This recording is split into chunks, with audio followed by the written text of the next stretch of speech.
tudo bem? Esse é o Papo de Fé. É o programa onde a gente conversa, é uma conversa entre um leigo, que sou eu, e uma pessoa de fé, um pastor. E hoje eu tenho novamente aqui no nosso segundo episódio o prazer de estar com o pastor Adriano Ribeiro, da Igreja Metodista Edificando Vidas, meu amigo, há mais de 25 anos. Amém. Pastor, a sua palavra de iniciar agora nosso programa de hoje. Olá, Jader. Para mim é um motivo de satisfação, de alegria de poder estar aqui pela segunda vez para mais um episódio desse programa maravilhoso, Papo de Fé, para a gente esmiuçar a palavra de Deus, né? Poucas palavras, mas rico em conteúdo, para poder, de fato, falar ao coração daqueles que precisam ouvir a palavra de Deus e tirarem as suas dúvidas, né? O nosso programa é para que a gente possa levar pessoas que ainda não estão no caminho da fé, que ainda não encontraram o seu caminho perfeito, né? Se é possível encontrar a perfeição, e se aproximar mais de Deus e tirar as dúvidas. São dúvidas que eu tenho e que hoje o pastor vai tentar esclarecer essas dúvidas e nos orientar, a mim e a você que está nos ouvindo aqui. Pastor, hoje nosso versículo, né, é Mateus 16, 24. É o nosso tema de hoje. Mateus fala: então disse Jesus a seus discípulos: se alguém quer vir após mim, a si mesmo se negue, tome a sua cruz e me siga. Olha, isso é profundo, muito difícil de você ter a coragem, né, de se desprender e se entregar, né, como ele fala, e a gente quer entender isso, até onde isso vai. Nossa. O quanto isso é profundo, o quanto isso uma pessoa consegue fazer sem que ela sofra, ou sem que ela abra mão das coisas da vida moderna, né? Então, esse é o nosso tema de hoje, do Papo de Fé. Nós vamos refletir sobre o que significa negar a si mesmo, tomar a cruz e seguir Jesus no mundo de hoje. Então, eu vou fazer uma primeira pergunta. O que diferencia um cristão nominal, né, de um verdadeiro discípulo? Primeiro, respondendo parte do texto que você leu, negar-se a si mesmo vai falar de renúncia. Que é difícil, né? Não que o rico tenha que abrir mão da sua riqueza, dando para os pobres, repartindo entre as pessoas na comunidade para seguir Jesus, necessariamente. Mas renunciar às suas mazelas, aos seus costumes. Sim. Tudo aquilo que desabona a santidade de Deus na nossa vida. Não é? Então, há 33 anos atrás eu tive que abrir mão daquela vida de impiedade que eu vivia, de prostituição, de droga, de rituais de farra, que eu era muito farrista, muito. Aqui em Cordeiro, só quem me conheceu há 33 anos atrás pode falar assim: eu conheci esse cara aí. Quem não conhece, não sabe nada de mim, não pode falar nada. Agora, quem é da minha época sabe quem eu era e o que eu fazia, não é? Então eu renunciei tudo aquilo e eu resolvi seguir a Jesus, não é? Graças a Deus, Amém. estou aí com ele até hoje. Em relação a outra pergunta que você me fez foi... É justamente essa diferença. Porque quando o senhor renunciou a isso, né, o senhor virou um verdadeiro cristão. Uhum. Mas tem outras pessoas que, eu sou cristão, mas não ora, não reza, não mal fala Pai Nosso, porque nasceu ou numa igreja evangélica, o pai é evangélico, ou o pai é católico, a mãe é católica, e ele simplesmente fala lá, numa pesquisa, ele vai dizer, sou cristão. Mas ele não é realmente um cristão. O que faz a diferença de um verdadeiro cristão para uma pessoa que só se diz cristão? A diferença é muito grande, né? O profeta Malaquias, no capítulo 17, ele disse: então vereis outra vez a diferença entre o justo e o ímpio, entre o que serve a Deus e o que não serve. Entre o justo e o ímpio a gente vê o ímpio praticando todo tipo de maldade aí fora, não é? Mas entre o que serve a Deus e o que não serve tem uma diferença muito grande. Como você disse aí, em minhas palavras, eu chamo de crente modinha. Está ali por estar interessado em alguma coisa, menos em verdadeiramente servir a Jesus, não é? Então, aqueles que servem o reino de Deus, eles estão ali para serem servos, para servir, para auxiliar, para cuidar. O Bispo Eli, que é o meu presidente, ele sempre diz, quem toma conta vai ter que dar conta. Não é simplesmente eu encher uma igreja, povoar uma comunidade e falar assim, ó, a minha igreja tem tantos membros, eu vou ter que dar conta. De todos os membros que estão ali, diante de Deus, eu vou ter que responder por cada um deles. Então é necessário que eu tenha uma vida de profundidade, de intimidade, de conhecimento de Deus, para que, de fato, as pessoas olharem para mim, possam ver o prisma de Deus na minha vida, resplandecendo. Que quando você chega num local, aquela pessoa ali é crente, aquela pessoa ali é católica, aquela pessoa ali é assim, assim, assim. Há uma diferença, entendeu? Sim. Entre aqueles que servem a Deus e entre aqueles que não servem a Deus. A diferença é muito grande. Sim, Lucas 9:23, ele fala mais ou menos a mesma coisa, a mesma referência que Mateus 16:24 que eu falei. Como é que se aplica isso na prática, no dia a dia, da pessoa comum, daquela pessoa que vai trabalhar, que vai que tem as coisas dela para fazer no dia a dia, que tem que cumprir o horário, pegar o ônibus, ou pegar no Rio um trem e tal. O que ela faz? Ela abre mão o que ela vai abrir mão? Vai abrir mão do barzinho na sexta-feira, vai abrir mão do churrasco com os amigos e tal, né? Porque eu gosto de churrasco, pastor. Eu adoro um churrasquinho. Eu gosto de churrasco. Como é que eu vou parar de falar? E uma parte dos meus amigos que gostam de churrasco bastante também. Gordura. Além da gordura, ainda tem uma turma que eu gosto de cervejinha.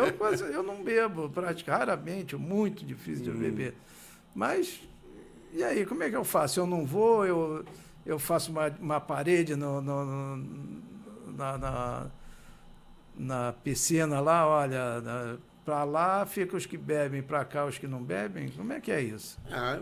Não precisa necessariamente você abrir mão de um momento como esse, onde você está ali agregando comunhão, né?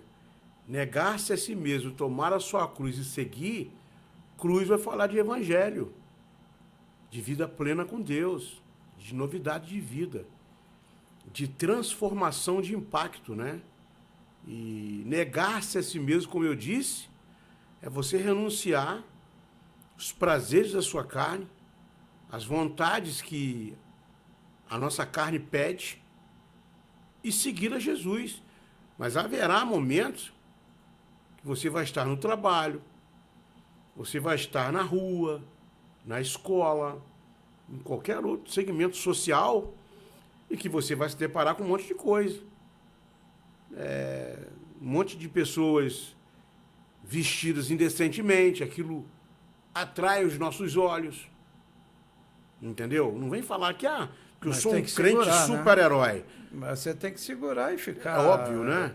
Você vai estar em locais que você vai ver coisas que você não gostaria de ver, mas é você saber se colocar como tal. Entendeu?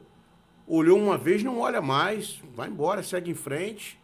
E certamente... Não toma cerveja? Positivo. Como eu faço agora. Entendeu? Nem Coca-Cola tomo. Eu já estive Guaraná em determinados ambientes onde rolava um monte de coisa e eu tive que me conter.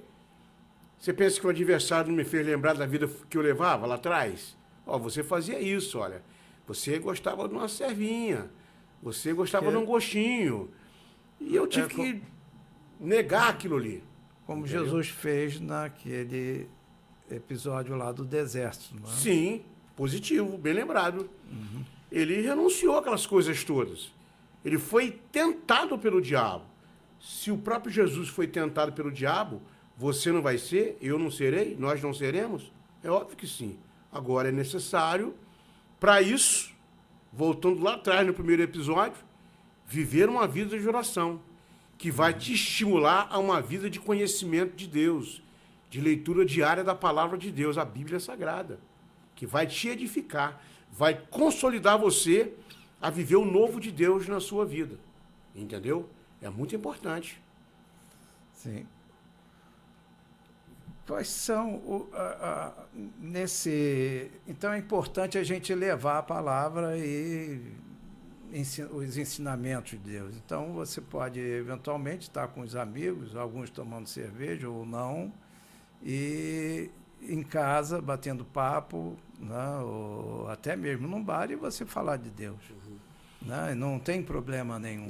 Olha, Jader, propriamente, eu não defendo a tese de você estar num bar como cristão. Não, mas se eu estiver num bar, não é que eu vou lá para o bar pregar. Eu estou dizendo, mas se eu estiver no bar... Você está tomando um refrigerante ali, não é? Estou tomando meu refrigerante. Comendo uma coxinha, alguma coisa desse nível aí. Me chama que eu gosto, né? Isso. Salgadinha comigo mesmo. E chega A e B para conversar, você vai estar pronto para diálogo. Você não pode ignorar as pessoas. Não pode. E não pode esquecer Deus também. Nossa mãe não pode. Jesus pregava para um monte de prostituta, para um monte de gente errada. Né? E na época, os fariseus daquela época falavam, você tem demônio, você está sentado no meio de gente ruim, mas ele estava ali pregando acerca do reino do Pai. Então, eu não desprezo se eu tiver de encontrar com qualquer tipo de pessoa na rua para conversar. É claro que eu tenho que estar num local visível por todos, né? Uhum. Porque se eu estiver num local deserto, conversando com uma certa pessoa, vamos associar uma coisa na outra, e não é. Mas se eu tiver a luz do dia aí, ou da noite mesmo, tendo gente passando para lá e para cá, eu não me importo de conversar com ninguém acerca daquilo que eu tenho que conversar. Em especial a palavra de Deus. Isso leva a um problema, né? Quais são os maiores desafios do discipulado hoje? Nesse mundo moderno que a gente está, com essas coisas todas, com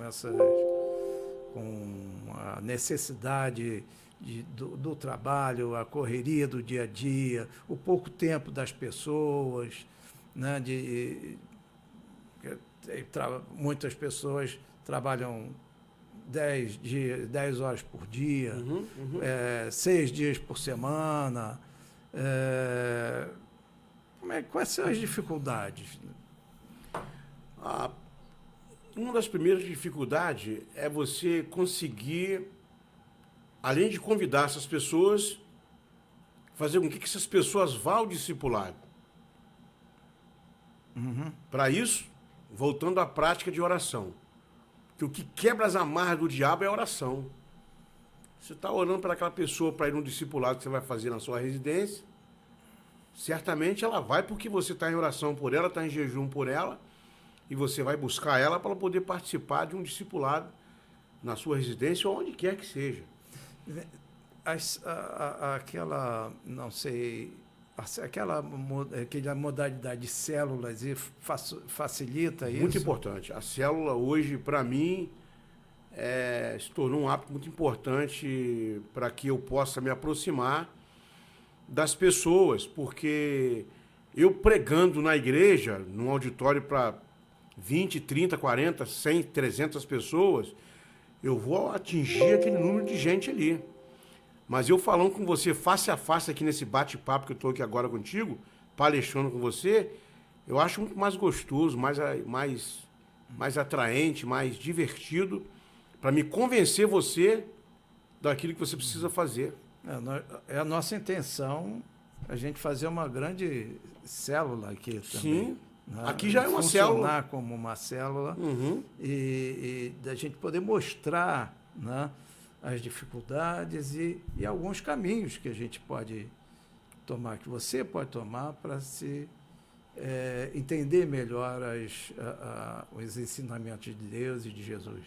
Jader, ainda sobre esse assunto, a célula, ela tem culto, ela tem oração, mas ela não é um culto de oração. Ela tem pregação, mas não é um culto de pregação.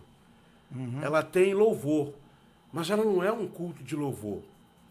É um pouquinho de cada coisa. E outra coisa, claro que é importante você, eu já disse lá atrás, sobre celebrar Jesus. Reunir o povo, como diz o Salmo 133, ó, com bom e com suave é que os irmãos vivem em união. É importante congregar, os cristãos têm que congregar em suas respectivas igrejas, sob a liderança dos seus pastores, isso é muito importante. Agora, ninguém chega num culto, eu canso de falar isso, e não me canso ao mesmo tempo, e fala de um momento seu particular para ninguém ali, porque muitas pessoas podem não entender e podem interpretar de uma forma errada. Mas em uma célula, dependendo de quantas pessoas tiverem e das pessoas que tiverem, as pessoas desabafam. Olha, a minha vida está assim, assim, assim, assim, assim, e você vai só ouvindo. Como um médico, quando você chega doente num médico para consultar, o médico quer saber o que você está sentindo, para depois ele detectar o problema e passar o remédio exato para você tomar e você ser curado daquele momento de dor que você pode estar vivendo. E na célula é assim, né? Mexe com o psicólogo das pessoas. As pessoas chegam ali, ouvem a palavra de Deus, ouvem exemplo de outras pessoas, e elas criam coragem, elas desabafam, desagam sobre o líder de célula ali, o que ela está passando, o que ela está vivendo. E a gente, quando entra com a dosagem certa de aconselhamento, de palavra de Deus, de novo de Deus, a pessoa ganha a nossa confiança. E quando ela ganha a nossa confiança, Jader, você pode ter certeza, ela não vai desabafar com ninguém, senão contigo. Porque ela vê em você uma pessoa séria, uma pessoa de Deus, para ela confiar e acreditar naquilo que você está falando para ela. Mas essa vocação para fazer esse trabalho, esse dom, levar a palavra, também é uma questão de muita dificuldade, de muito sofrimento para quem leva. É difícil. Né? Porque a gente está acostumado no nosso dia a dia a viver os nossos problemas. Sim. Quando você vai discipular, né? Seria essa a palavra? É isso aí. Você começa a sentir o drama e os problemas das outras pessoas. Sim. Né? E das outras pessoas com quem você está fazendo amizade ali naquele momento. Você entra na vida daquelas pessoas e a vida dessas pessoas acaba entrando no seu coração. Psicologicamente, sim. Psicologicamente, deve ser uma função muito difícil, não é, pastor? Eu entendo.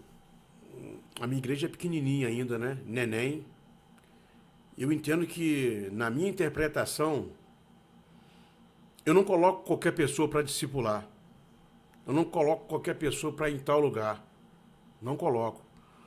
Porque eu posso estar sobrecarregando aquela pessoa, psicologicamente falando. E ao invés de ela ficar comigo, agarrar comigo, ela pode ir embora. Ela pode ser menos uma. Então, quem vai discipular tem que estar literalmente discipulado. Devidamente treinado.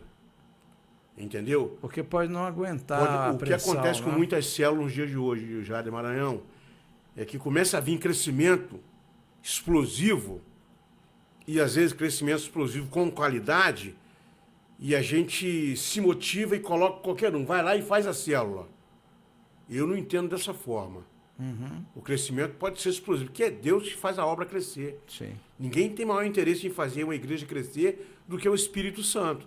Agora, nós como pastores, presidentes de igreja, nós temos que medir direitinho essas coisas, essas questões, para que qualquer um que me refiro, despreparado, vá ministrar numa célula e chegue lá, ele não aguente suportar o problema psicológico daquela pessoa que está sendo discipulado por ela. É Sim. muito complicado, entendeu? Muito complicado. Como preparar o jovem hoje para eles viverem o discipulado, mas sem medo da rejeição social? Porque nós já conversamos algumas vezes há um tempo atrás, quando alguém via alguém com a Bíblia na mão, o pessoal lá o crente, lá não sei o quê, tinha isso. Hoje não sei se ainda tem muito disso, mas até tem os crentes que usam a Bíblia como modernidade, né? Mas uma parte da sociedade ainda faz crítica àquele pastor tradicional que está com a Bíblia na mão, e principalmente no jovem. É difícil do jovem encarar isso, né? Acredito que o jovem... Eu já não sou jovem há uns 50 anos, mas... Eu também. Mas o jovem pode se sentir talvez envergonhado por estar ali andando com a Bíblia na mão e tal. Como é que o senhor trabalha isso na cabeça do jovem? Isso é questão de caráter e perfil, né? Se você é um cristão que anda com a Bíblia, você discipula com a Bíblia, né? Você deve ensinar as pessoas a carregarem a Bíblia, né? E, às vezes, a rejeição, infelizmente, ela acontece. Você vê, o apóstolo Paulo pregou em muitos locais, em diversas geografias territoriais, e no final das contas ele foi crucificado, ele foi decapitado em Roma. Mataram Paulo em Roma. Pedro foi crucificado de cabeça para baixo, em Roma. Rejeição ao evangelho. Sim. Hoje é óbvio que tem direitos humanos, ninguém vai fazer isso hoje, mas naquela época as pessoas agiam dessa Sim. forma. Mas como é que as pessoas... Eles sofreram com a rejeição, sim, né? Sim, muita coisa. Muitos foram queimados pelo imperador romano, por Nero, foram colocados em cruzes e foram queimados, né? Porque eles não aceitavam o evangelho. E hoje, qual é o tipo de não aceitação, de crucificação ao evangelho? A língua. As pessoas criticam, muitas pessoas criticam o evangelho, criticam tal liderança, tal igreja, tal comportamento, e isso faz com que algumas pessoas não queiram, de fato, viver próximo da vontade de Deus e, de fato, se distanciam mesmo. Mas a gente não podemos abrir mão do nosso chamado em hipótese alguma e devemos ativar, provocar, de alguma forma, a nossa atitude de cristão na vida da comunidade, querendo eles ou não. Entendeu? Pastor, qual é tem um preço muito alto, né, para quem vive na vida cristã, mas superficialmente, né? Ele está indo à igreja, mas não tem muita coisa e tal, vai só a pedido da esposa ou do marido e tal, para acompanhar, né?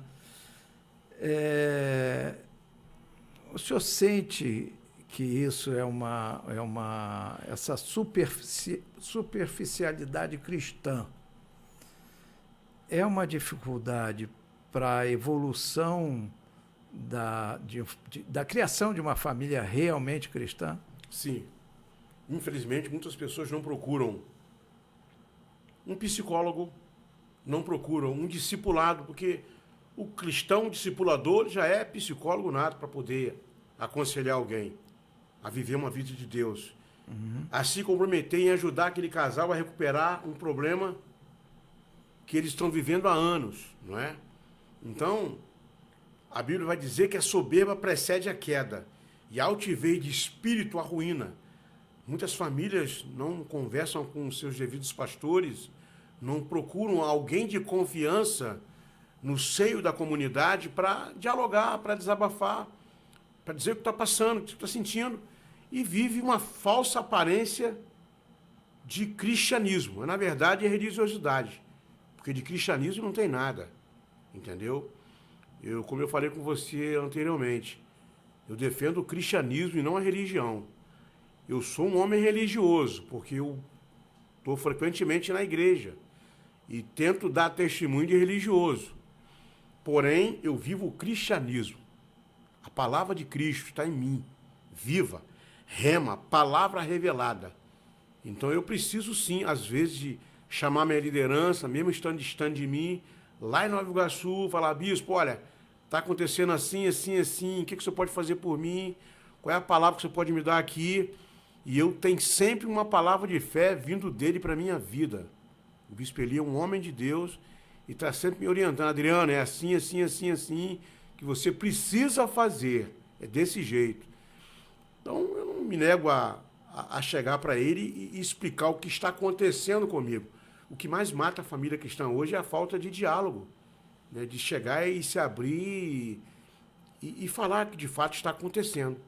Então, vive uma falsa aparência de cristianismo, mas na verdade não tem nada de cristianismo. Vive para a sociedade perceber que ali vai uma família cristã, mas ninguém sabe o que se passa dentro de casa. Uhum. Quer dizer, e como é que é discipular pessoas que não querem ter esse compromisso? É difícil, não é impossível, mas a Bíblia vai dizer que não é por força nem por violência. Você insistiu uma, duas, três, você insiste a quarta, às vezes até a quinta. Tem pessoas que não insistem.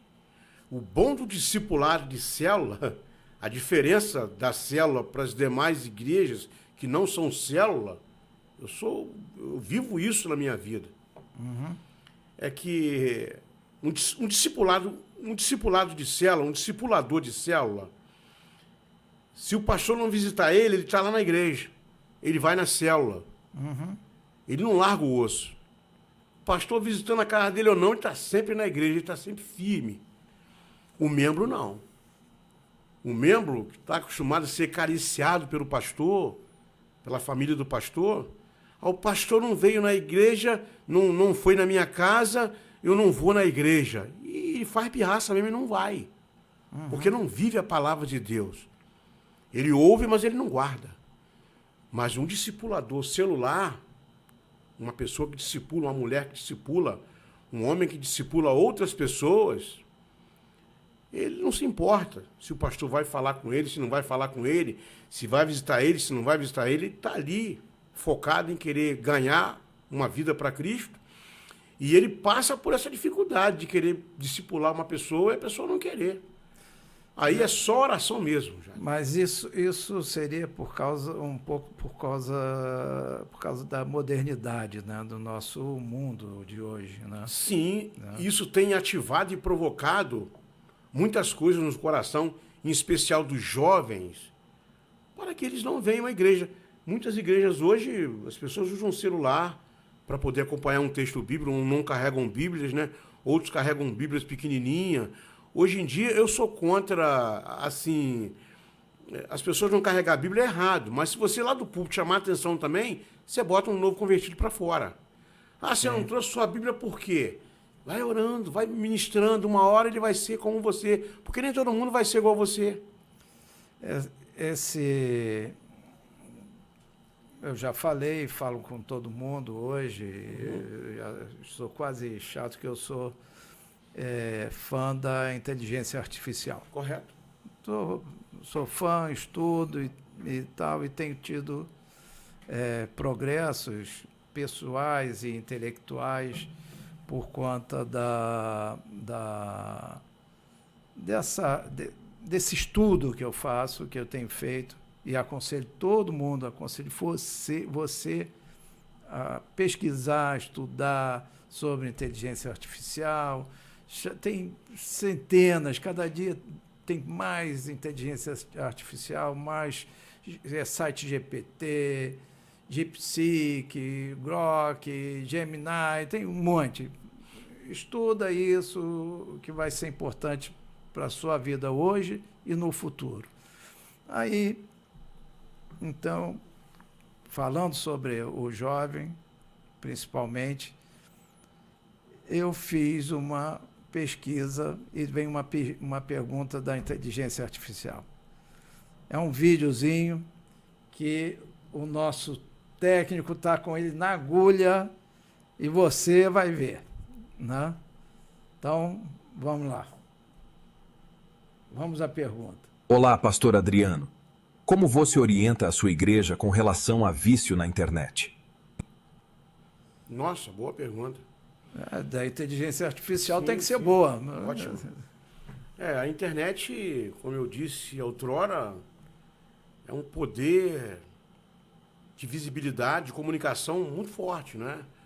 Hoje em dia, ninguém sobrevive sem net. Ninguém consegue viver, socialmente falando, sem a internet. Eu falava com o Helênio aqui há uma hora atrás sobre canais de TV, entendeu? Tá tudo focado hoje em youtuber, né? Tá se transformando para isso, a era mais moderna do que já está. Então a gente vê que o avanço tecnológico vai longe, vai além do nosso alcance. Esse vídeo aqui mesmo que a gente está gravando aqui, ele vai chegar em locais que a gente jamais poderá imaginar. A gente sabe que vai chegar, Sim. mas vai alcançar muitas pessoas. Então é muito importante a gente ensinar as pessoas, em especial os nossos jovens, né, a terem domínio próprio sobre isso. Porque ninguém nasceu com a internet, nem com um aparelho de celular, não é? Então nós temos que ter controle, domínio próprio sobre essas questões para que isso não seja dominador da nossa vida, naquilo que nós queremos para o nosso dia a dia. Ensinamento é fundamental. Sim, lógico. A gente já está quase no finalzinho, mas eu queria falar um pouco sobre um caminho meio transverso. Como né, que o cristão deve se posicionar de temas sociais polêmicos, como política, justiça, desigualdade e tal. O cidadão que é religioso, quer seguir a igreja, ele deve discutir a política ou deve deixar esses assuntos para fora da vida dele? Não, sem falar de política, justiça, de injustiça e tal. Nós não estamos falando de política. Eu quero falar de como é que é a vida de uma pessoa religiosa e tal. Eu sei que o senhor foi candidato, vereador vezes. E tal. Eu já fui também. Mas na realidade, eu quero saber, a política é pecado também? Porque eu não vejo como pecado. Não vejo, sinceramente, não, porque eu fui candidato 2 vezes e as 2 vezes eu não fui feliz. Porque tem igreja, ou tem pastores, ou segmentos que acham que não querem. A religião e a igreja devem ser coisas completamente separadas. Eu também acho que deve ser, né, separado, mas não quer dizer que a gente não possa um pastor, ou um militar, ou um pedreiro possa não possa ser político, por exemplo. Ou não possa lutar contra a injustiça? Claro que sim. Eu acredito no sistema social que a comunidade vive, e eu entendo que é necessário sim que se levante homens e mulheres que entendam dessas questões, entendeu? Para poder não permitir que somente as pessoas maldosas frequentem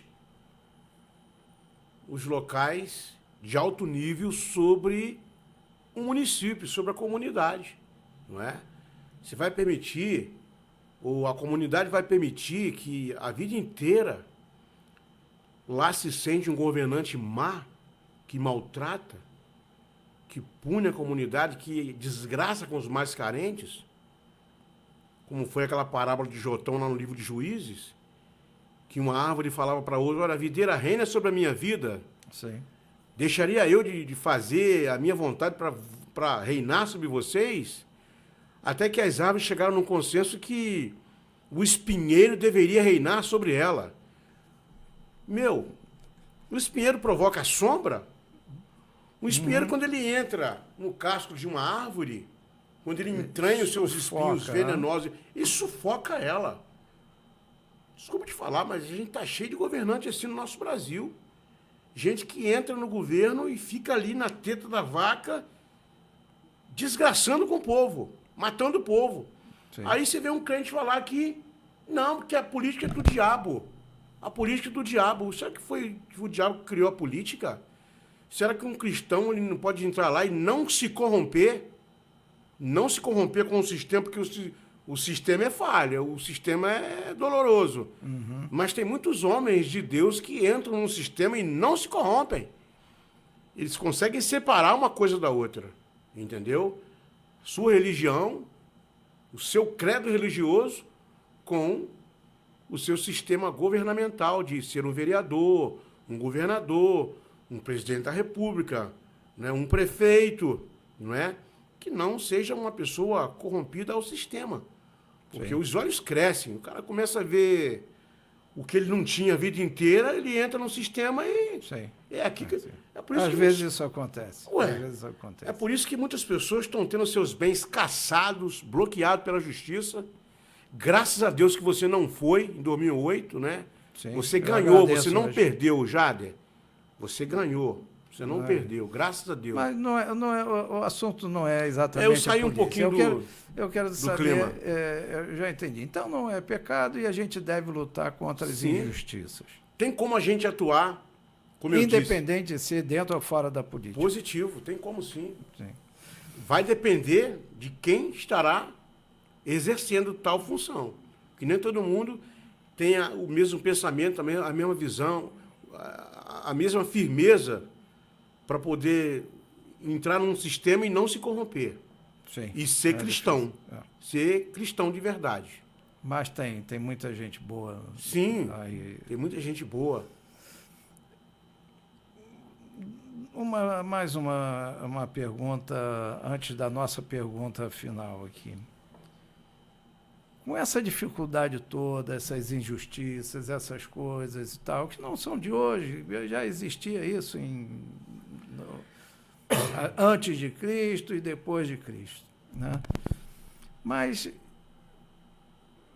Jesus entrou lá no templo e que saiu quebrando tudo, no mercado, no templo, né? Saiu quebrando tudo. Sim. Como é que foi aquilo? Fizeram a casa dele de comércio, né? Vende-se isso, vende-se aquilo. Ele chegou lá e ele entrou batendo nos cantos. Tem Bíblia que diz, tem tradução que diz que ele entrou quebrando tudo, batendo nos cambistas.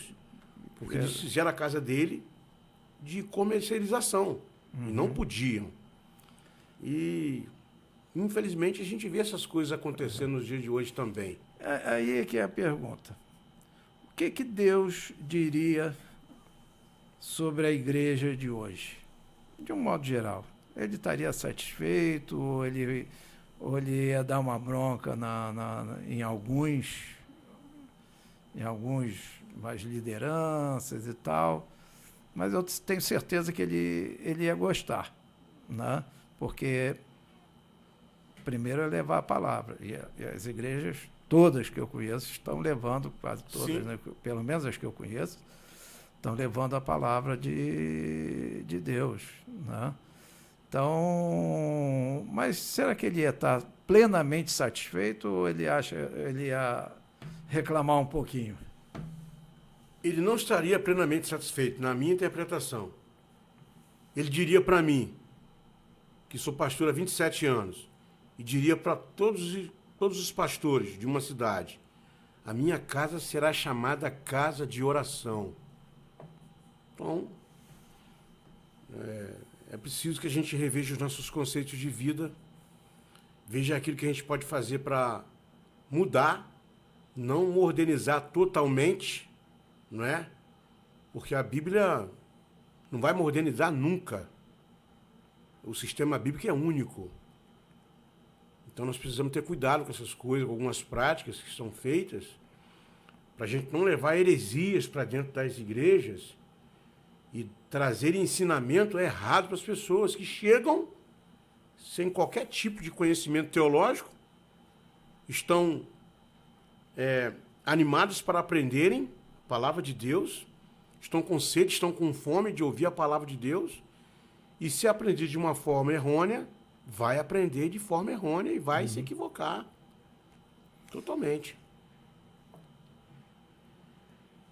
Mais uma coisa, quais são os dias do culto na sua igreja?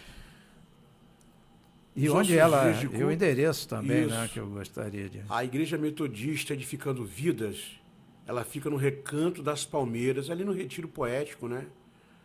Na rua Janete Palma Leal, número 17. Cordeiro. Cordeiro. Os nossos dias de culto são quartas e aos domingos. Os demais dias a gente faz evangelismo, faz célula nos lares, entendeu? Faz visitações diárias. A gente está ali lutando. Trabalha todo dia. Isso, sonhando para crescer. Sim. Como as grandes igrejas de Cordeiro. Somos um povo pequeno, mas um povo que ama. Um povo disposto a obedecer e a fazer a vontade de Deus. Não que não existe falha em nós, nosso sistema é adâmico. Somos sujeitos sim a errar. Sempre, né? Mas buscando sempre melhorar a cada dia na nossa vida para que a casa de Deus seja acrescentado novos filhos. Em nome de Jesus. Amém. Pastor, apesar de que eu gosto sempre de ter ser animado, né? Eu gosto de animação, o senhor sabe disso, Sim, me sim. conhece, quem me conhece sabe que eu gosto de alegria e tal. Mas a gente sabe que pode alguém estar ouvindo a gente e estar passando um momento de dificuldade, atravessando um momento difícil, né? Que conselho o senhor daria hoje, nesse programa, para quem está ouvindo o nosso podcast Papo de Fé, Que benção. né? E está atravessando um momento difícil? E está pensando em que está cansado, que está pensando uma outra coisa, não está encontrando um caminho. O que o senhor pode falar biblicamente, né, para quem está em dificuldade hoje? O Senhor é o meu pastor e nada me faltará. Deitar-me faz em verdes pastos. Guia-me mansamente às águas tranquilas. Refrigera a minha alma. Guie-me pela vereda da tua justiça por amor do seu nome. Ainda que eu andasse pelo vale da sombra da morte, não temeria mal algum. Porque tu está comigo, a tua vara e teu cajado me consola. Prepara uma mesa perante mim na presença dos meus inimigos. Unge a minha cabeça com óleo, e o meu cálice transborda. Certamente que a bondade, que a misericórdia do Senhor me seguirão todos os dias da minha vida, e eu habitarei na casa do Senhor por longos dias. Por mais que a sua vida, meu amigo, minha amiga, seja difícil, por mais que você esteja no deserto, onde não tem comida, onde não tem sombra, onde não tem água, onde a noite é frio e a noite de dia é calor, seja firme e constante, sabendo que o seu sacrifício não é vão no Senhor, porque se Ele for o seu pastor, nada vai te faltar. Deus abençoe você. Em nome de Jesus. Obrigado, pastor. Obrigado a você que está assistindo Papo de Fé com Jader Maranhão, hoje com o meu amigo, pastor Adriano Ribeiro, e espero vocês no próximo episódio de Papo de Fé. Muito obrigado, um abraço a todos.